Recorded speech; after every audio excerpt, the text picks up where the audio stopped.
नाम कैसे? तो कृष्ण के साथ आज भी राधा का ही है। तो ये मान लिया जाए पत्नी कुछ भी कर ले, प्रेयसी की औकात ज्यादा होती है। वैसे रुक्मिणी है राधा का ही रूप, क्योंकि कृष्ण जी किसी और के साथ रह ही नहीं सकते थे। हम्म। राधा के साथ डायरेक्टली शादी वो नहीं कर सकते थे। वैसे तो उन दोनों की शादी ब्रह्मा जी ने कराई हुई है, ये भी एक स्टोरी है।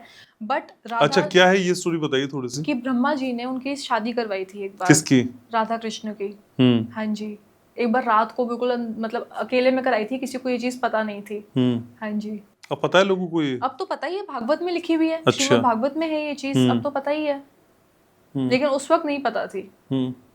तो लेकिन अगर राधा कृष्ण के इस प्यार में राधा जी की वक़्त रुक्मणी से ज्यादा है, तो फिर पत्नी की हैसियत हमेशा प्रेमिका से कम रहेगी, ये माना जाए? नहीं, मैं ये वैसे नहीं मानती, क्योंकि अगर आप राधा रानी के ना 28 नाम होते हैं, ये प्रेमानंद महाराज जी ने भी बताया हुआ है। उन 28 नामों में से एक नाम रुक्मिणी है, तो वो राधा का ही रूप है। देखा जाए तो कृष्ण जी रहे तो राधा के साथ ही थे ना, चाहे उनके अलग अलग रूपों के साथ रहे। कृष्ण जी की जो भी वाइफ्स थी वो सब राधा का ही रूप थी।